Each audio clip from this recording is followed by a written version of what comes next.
வளம் மிக்க உலகில் வாழ்வதற்காய் வியத்தகு முறையில் படைக்கப்பட்ட இறைவனின் உன்னத படைப்புகளே, சற்றே விழித்துக் கொள்ளுங்கள்.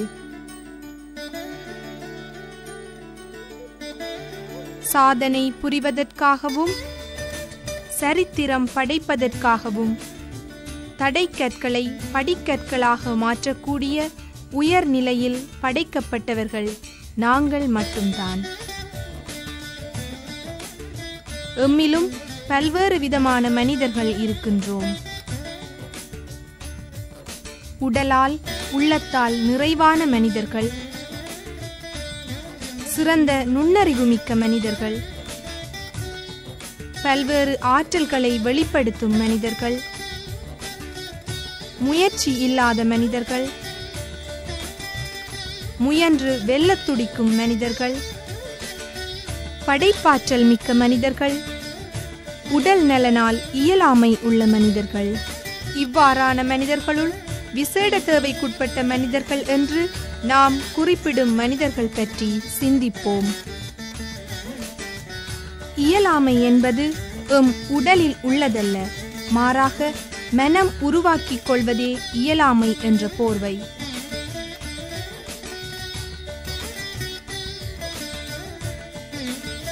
எல்லா விதமான தேவைகளும் பூரணமாக நிறைவேற்றப்பட்டும் எல்லா வளங்களும் கொடுக்கப்பட்டும் சோம்பி கிடக்கும் சிலரும் உள்ளனர். உலகளாவிய ரீதியிலே சாதனை புரியும் பலரை பல்வேறு ஊடகங்களினூடாக அறிந்திருப்போம்.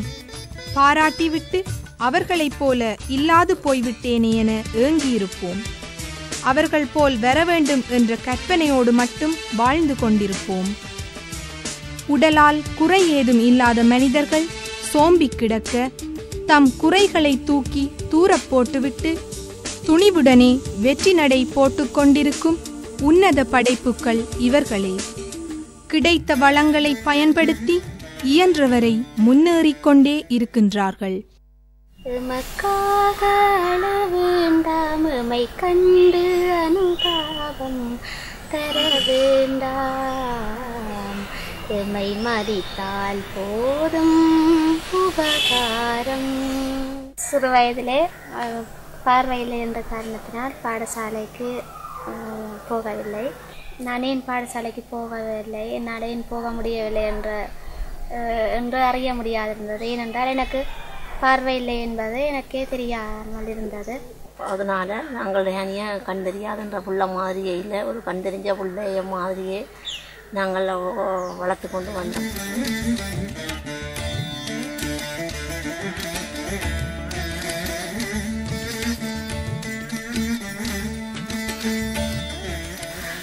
டாக்டர் குதாசன் அவங்களுக்கு இன்னிடத்துல இப்படி கைதடி நவில் பாடசாலை விழிப்பு நெட்வொர்க்கான பாடசாலை இருக்குது, அங்கே கொண்டு போய் விட்டு படிப்பீங்க கொண்டே. 1993ஆம் ஆண்டு கைதடி நஃபீல் பாடசாலையிலே எனது பெற்றோரால் சேர்க்கப்பட்டேன். அப்போது அங்கே என்னை ஆசிரியர்கள், அதிபர், மாணவர்கள் எல்லோருமே என்னை அன்பாக என்னை கவனித்தார்கள்.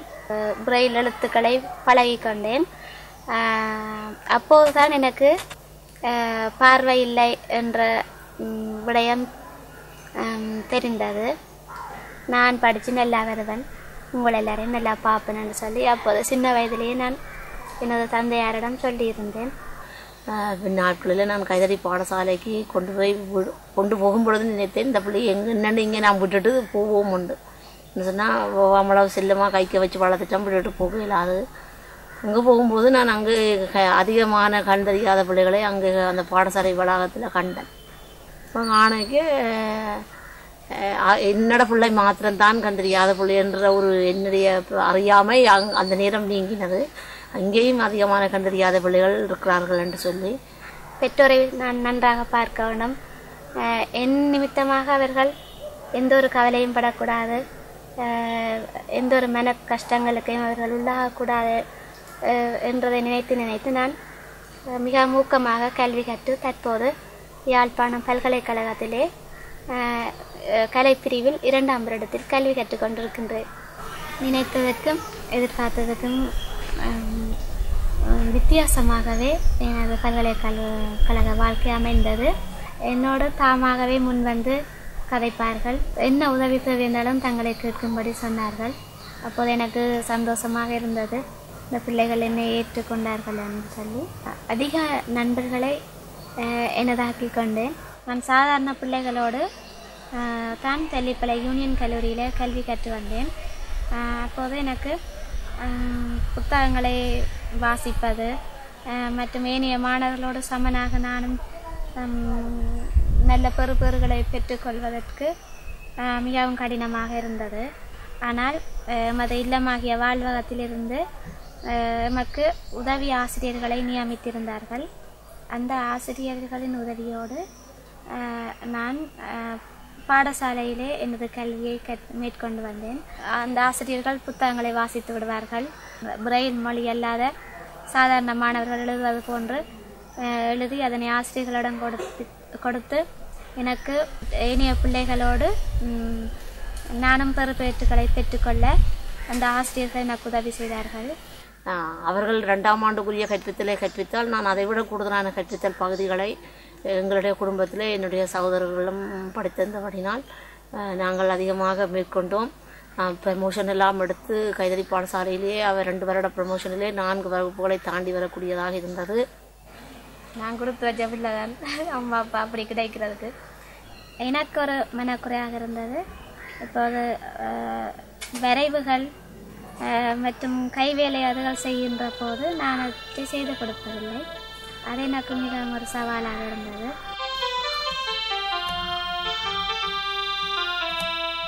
எனக்கு நண்பர்கள் அதிகம் இருந்தார்கள். அவர்கள் என்னை எங்கு சென்றாலும் தங்களோடு இணைத்து கொண்டு தான் செல்வார்கள். நான் இந்த பல்கலைக்கழகத்துக்கு வருவதற்கு எனது நண்பர்களும் ஆசிரியர்களும் அதிபரும் எனது பெற்றோர் சகோதரர்கள் எல்லோருமே எனக்கு உதவியும் ஒத்தாசையும் நல்கி வந்தார்கள். ஏனென்று சொன்னால் ஒரு குறுகிய வட்டத்துக்குள்ளே நான் அவ்வாவை வைத்திருக்க விரும்பவில்லை. அவங்க கண்ணொன்று தான் தெரியாது, மற்ற ஏனைய காரியங்களிலெல்லாம் மிகவும் கட்டிக்காரியாக இருந்தபடினால் அவை எல்லா பகுதிகளிலும் விட்டு நான் அவள் விரும்ப எந்த துறையையும் நான் விட்டு வைக்கவில்லை. அவள் மியூசிக்குகள்லையோ சரி, நாடகங்கள், விருப்பமான பகுதிகள் என்னென்ன உண்டோ அதையெல்லாம் அவளோட மன விருப்பத்தின்படி நான் மிகவும் விரும்பியபடியெல்லாம் பணத்தை நான் பார்க்காதபடி, நேர செலவுகள், சரீர பலவீனங்களை பிற்படுத்தாதபடிக்கு நான் யூனியன் காலேஜ் என்ற பாடசாலையிலே நல்ல பொறுப்புகளை பெற்று பல்கலைக்கழகத்துக்கு அவள் வந்த பின்பாக எனக்கு ஒரு நல்ல நிச்சயமும் நம்பிக்கையும் ஏற்பட்டது. இந்த பிள்ளையின் எதிர்காலம் நல்ல வளமாக அமையும். எனக்கு ஒரு டீச்சராக வரணும்னு விருப்பம். நோமல் பிள்ளைகளிலும் விட இவர்கள் உற்சாகமானவர்கள், கெட்டித்தனம் மிக்கவர்கள், இவர்களால் நினைத்தால் செய்ய முடியாத ஒன்றுமில்லை என்கிறதான ஒரு உற்சாகத்தை கொடுத்து கல்வியிலே முன்னேறி செல்லவும் அவருடைய வாழ்க்கைகள் வளமாய் அமையவும், அப்பொழுது இவர்கள் சமுதாயத்துக்கு பாரமற்றவர்களாயும் குடும்பங்களுக்கு பாரமற்றவர்களாயும் மற்றவர்களே தங்கி வாழ்கிற அற்ற ஒரு நிலைமை வந்து இவர்கள் சுயமாக எல்லாவற்றையும் செய்து முடிப்பார் என்று ஒரு நிச்சயமான நம்பிக்கையும் தெளிவும் எனக்கு ஏற்பட்டது. எல்லாவற்றிற்கும் மேலாக நான் முதலில் இறைவனுக்கே நன்றி சொல்ல வேண்டும். எனது கடவுளுக்கு நன்றி சொல்ல வேண்டும். ஏனெனில் கடவுள் சித்தம் இல்லாவிட்டால் நான் இந்த நிலைக்கு நான் விரும்பினால் கூட இந்த நிலைக்கு வந்திருக்க முடியாது. எல்லாமே கடவுளுடைய செயலாக இருந்தது. நான் படித்து இந்த இடத்துக்கு வரேன்டா கடவுள், அடுத்தபடியாக அம்மா அப்பா பெற்றோர் சகோதரர். வெண்பீரம் ஒன்றிங்கே எமை வழி காட்டிடும் எம் வாழ்வின் பயணங்கள் அதனால் தொடர்ந்திடும். நல்லோர்களுமக்காக உழைத்திடும் நாட்டிலே வல்லோர்களாக வாழ்வில் முன்னேறி செல்லுவோம். எமக்காக அழ வேண்டாம், எமை கண்டு அனுதாபம் தர வேண்டாம். எமை மதித்தால் போதும் உபகாரம்.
மற்ற பிள்ளைகள் எல்லாம் ஓடி ஆடி திரியும். அப்பேக்கா அதைத்தான் செய்ய முடியாது என்று நினைக்கிறத விட என்னால் முடிஞ்சதை நான் செய்யலாம் தானே, என்னால் படிக்க முடியும். அதை வச்சு நான் முன்னேறோம் பண்ணி நினைச்சு படிக்கலாம். நான் ஸ்கூலில் படிக்க ஆனால் ஃபஸ்ட் முதலாவதுலேயே வரேன். எப்போ படிக்க நாயமகாடு ஒரு அந்த இடத்துல சிகிச்சைக்காக எங்களோட அம்மா அப்பா கொண்டு விட்டேன். அப்பேக்கா நான் நல்லமாதிரி படிக்கல. ஆனால் அந்த ஆசிரியர் என்னில் நேசமாக இருந்தாங்க. அப்போ அந்த எக்ஸாம் பேப்பர் எல்லாம் எனக்கு அங்கே வரும் ஹாஸ்பிட்டல். அங்கே வந்து நான் எக்ஸாம் செய்து அப்படியே இங்கே கொடுத்து விடுறேன்னா அப்படியே ஓயலுக்கு வந்து ஓயெல்லாம் பாஸ் பண்ணுவேன்னு எனக்கு தெரியாது. நான் சாதாரணமாக தான் படித்தேன்னா ஏஎல்ல நான் படிக்கணும் விரும்பி தான் படித்தேன்னா யூனிவர்சிட்டி 4 பேர் எடுபட்டுனாங்க. 4 பேரையும் பேப்பரில் போட்டு வாழ்த்து தெரிவிச்சவங்க. அதோட கோல்ட் மெடல் அந்த ஜாழ்ப்பாண விஷயம் தோமஸ் சௌந்தரநாயகம் இதிலெல்லாம் ப்ரைஸ் கிங் நடந்த அதெல்லாம் தன்னை கூட சுத்தம் வந்து முன்னோரி வந்து இப்போ அவருக்கு இப்படியான நிலைமை கைப்படுது. உங்களுக்கு சந்தோஷம். நான் மற்ற எங்கள் சகோதரங்கள் மாதிரி தான் நானும் இருக்கிறேன். அம்மா எங்கள் அக்காவுக்கு என்ன உட்படுத்தாலும் அதை மாதிரி தான் எனக்கு மடுப்பேன். ஒரு துன்பப்படப்படுகிறது இல்லை. இவைக்கு இந்த காலையிலாவது அந்த ஞாபகம் இவைக்கு வராத மாதிரிக்கு நாங்கள் குடும்பத்தோடையே நடந்து கொண்டது. நாங்கள் வாழ்றதே அவைக்கு ஆண்டுதான். எல்லாரும் என்னெல்லாம் நேசம், அண்ணா அக்கா தம்பி என் ஃப்ரெண்ட்ஸ் இந்த தம்பி உடன்பிறவாத தம்பி எல்லாம் இருக்கு. ஆண்டோன்லேருந்து ஒரு மட்டும் அப்பா சைக்கிளில் ஏற்றிட்டு தூக்கிட்டு போய் தான் இருக்கிறேன் ஸ்கூல் வகுப்பறைக்குள்ள. அந்த எங்களோட ஸ்கூலில் டீச்சர்ஸ் மேலே அதிபர் எல்லாரும் எனக்கு படிப்புலையோ இந்த இப்போ எனக்கு மேல் வகுப்பில் கிளாஸ் எல்லாம் அங்கே போகிறது எனக்கு கஷ்டம். ஆனபடியாக என்ன வகுப்பு இருக்கிற கிளாஸ் மாத்திரம் இவங்களுக்கு தான் என்னாலும் பேசணும். ஏதாவது போயிட்டு இறங்கி இல்லாத இடத்துல இறங்கி இயலாது நினைச்சு கொண்டு இருக்கிற கட்டத்தில் தூக்கி கொண்டு உள்ள போயிடுவேன் சொல்ல. என் 9 படிக்க இந்த கவிதை போட்டி வந்தது. அப்போதான் நாங்கள் டீச்சர்ஸ் ஒரு ஆள் சொன்னால் என்னால் முடியும் எழுதி பேரமான்னு சொன்னான். அப்போ நான் முதல் யோசிச்சு எழுதுறேன்னா சரி வரையில். அப்போ எனக்கு செகண்ட் ப்ரைஸ் கிடைச்சு ஓயல் படிக்க. நோயிலும் நான் வருந்திடவில்லை, உன் மூச்சு என்ற மாத்திரையை சுவாசிப்பவன் நான் தானே. மறந்துடு என்று சொல்லாதே, உனக்கு உரிமை இல்லை. உன்னை காட்டு நினைத்தால் தானே நீ சொன்னவுடன் மறப்பதற்கு. சேதம் இருந்தால்தான் இழப்பு. கனவே சோகமாக இருக்கும்போது ஆராய முடியுமா என் சேதத்தை? இழந்தது இதயம் அல்லவா?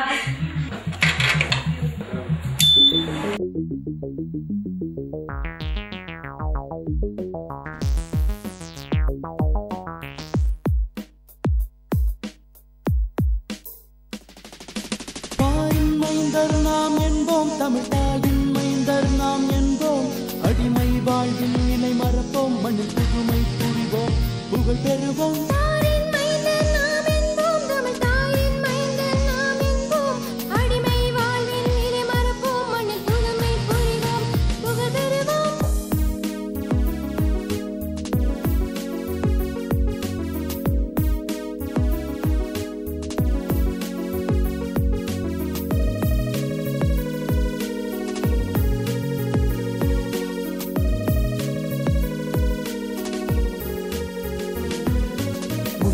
பார்த்திட மனக்கண் போதும், மன உறுதி கொள்ள துணிவது சேரும். உயர்வினை அடைந்திட நம்பிக்கை வேண்டும், அதை நாம் உணர்ந்தால் தயக்கங்கள் ஓடும். உலகினை பார்த்திட மனக்கண் போதும், மன உறுதி கொள்ள துணிவது சேரும். உயர்வினை அடைந்திட நம்பிக்கை வேண்டும், அதை நாம் உணர்ந்தால் தயக்கங்கள் ஓடும். நலமுற நண்பரை தந்திட்ட கடவுள் பலமுற வந்தார் அவர்களின் வடிவில்.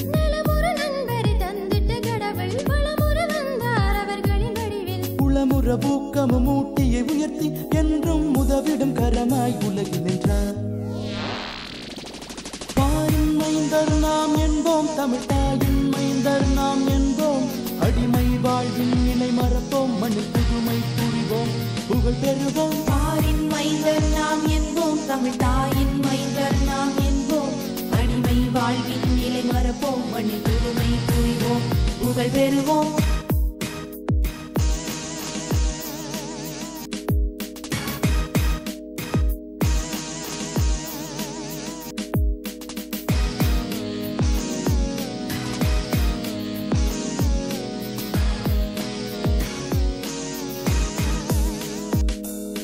கல்வியில் நாங்கள் உயர்நிலை கண்டோம், பல கலை பயின்றோம், முளமது மகிழ்ந்தோம். சுய தொழில் முயற்சியில் இறங்கி வெல்வோம், முதுமையின் போதும் உறுதியாய் நடப்போம். கல்வியில் நாங்கள் உயர்நிலை கண்டோம், பல கலை பயின்றோம், முளமது மகிழ்ந்தோம். சுய தொழில் முயற்சியில் இறங்கி வெல்வோம், முதுமையின் போதும் உறுதியாய் நடப்போம். ஐயோ பாவம் என்பவர் முன்னால் புயலாய் எழுவோம், சுயபலம் பெறுவோம். ஐயோ பாவம் என்பவர் முன்னால் புயலாய் எழுவோம், சுயபலம் பெறுவோம். சாதனை புரிந்திடும் நாயகராவோம், மண் வாசனை சுமார்ந்து பெறுவோமே.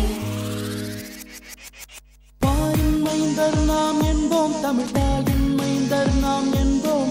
அடிமை வாழ்வின் நிலை மறப்போம், மண்ணில் புதுமை புரிவோம், புகழ் பெறுவோம். பாரின் மைந்தர் நாம் என்போம், தமிழ் தாயின் மைந்தர் நாம் என்போம். அடிமை வாழ்வின் நிலை மறப்போம், மண்ணில் புதுமை புரிவோம், புகழ் பெறுவோம். பாரின் மைந்தர் நாம் என்போம், தமிழ் தாயின் மைந்தர் நாம் என்போம். அடிமை வாழ்வின் நிலை மறப்போம், மண்ணில் புதுமை புரிவோம், புகழ் பெறுவோம். பாரின் மைந்தர் நாம் என்போம், தமிழ் தாயின் மைந்தர் நாம் என்போம். அடிமை. அன்பார்ந்த பிள்ளைகளே, மாணவ செல்வங்களே, உங்களை சந்திப்பதில் பெருமகிழ்ச்சி அடைகின்றோம். நம்பிக்கையை பற்றிய சிந்தனைகளை உங்களோடு பகிர்ந்து கொள்ளலாம் என எண்ணுகின்றேன். நம்பிக்கைதான் மனிதனுடைய உன்னத பலமாக இருக்கின்றதையும், நம்பிக்கையே நமது வாழ்வை மகிழ்ச்சியோடு வாழ்கின்ற உன்னத சக்தியாக இருக்கின்றதையும் ஒவ்வொரு மனிதரும் நாம் பார்க்கின்றோம். ஒரு மனிதன் எப்பொழுது தன்னுடைய செயற்பாட்டில் நம்பிக்கை கொள்கின்றாரோ, எப்பொழுது தான் எடுக்கக்கூடிய தீர்வுகளில் முடிவுகளில் நம்பிக்கை கொள்ளுகின்றாரோ, எப்பொழுது தன்னுடைய கருத்துக்களில் நம்பிக்கையோடு இருக்கின்றாரோ, எப்பொழுது தன்னுடைய நடத்தையில் போக்குகளில் நம்பிக்கையோடு இருக்கின்றாரோ, அப்பொழுதுதான் அவருடைய வாழ்வு மலர்ச்சி பெறுகின்றது, இனிமை நிறைந்ததாக மாற்றப்பெறுகின்றது. ஆக சுயமாக தீர்மானிக்கின்ற ஒரு மனிதனிடத்திலேயே சுதந்திரமாக வாழ்வதற்குரிய சுதந்திர வாழ்வும் கிடைக்கப் பெறுகின்றது. சுதந்திரமாக வாழும் ஒரு மனிதனிடத்தில் தான் தன்னம்பிக்கை அதிகரிக்கின்றது. தன்னை பற்றிய ஒரு உயர்வான மதிப்பு, தன்னை பற்றிய ஒரு தெளிவான எண்ணம், தன்னை முற்று முழுவதுமாக ஒரு மனிதன் எப்பொழுது தான் ஏற்றுக்கொள்கின்றாரோ அதற்கேற்பவே அவருடைய வாழ்வினுடைய ஒவ்வொரு தன்மைகளுடைய அசைவும் அவர் எடுக்கக்கூடிய முடிவுகளும் அமைந்திருக்கின்றதை பார்க்கின்றோம். ஆக இந்த தன்னம்பிக்கை தான் மனிதனிடத்திலே இருக்கக்கூடிய ஆற்றல்கள், அறிவு, அவருடைய திறமைகள், அவருடைய பட்டறிவு அனைவற்றையும் உரிய முறையில் பயன்படுத்தி தனது வாழ்வை தனக்கு பிரயோசனமான வாழ்வாகவும் மற்றவர்களுக்கும் பிரயோசனமான வாழ்வாகவும் வாழக்கூடிய சக்தியாய் அமைகின்றது. எதை அவர் நம்புகின்றாரோ, ஏற்றுக்கொள்ளுகின்றாரோ அதை நிச்சயமாக செய்து முடிக்கக்கூடியவராக தன்னம்பிக்கை நிறைந்தவர் இருப்பார். மற்றவர்களுடைய கருத்துக்களால், தேவையற்ற மற்றவர்களுடைய வாதங்களினால் இவர் ஒருபொழுதும் தன்னுடைய தன்னம்பிக்கையை இழந்துவிட மாட்டார். ஆம் அன்புக்குரிய மாணவ செல்வங்களே, இந்த காட்சிகளின் பொழுது இத்தகைய ஒரு உன்னதமான தன்னம்பிக்கையால் நிறைந்த பல மனிதர்களை நாங்கள் இங்கே சந்திக்கப் போகின்றோம். காட்சிகளை பார்ப்போம், சிந்திப்போம், செயல்படுவோம். மறப்போம், மணி புதுமை புரிவோம், புகழ் பெறுவோம்.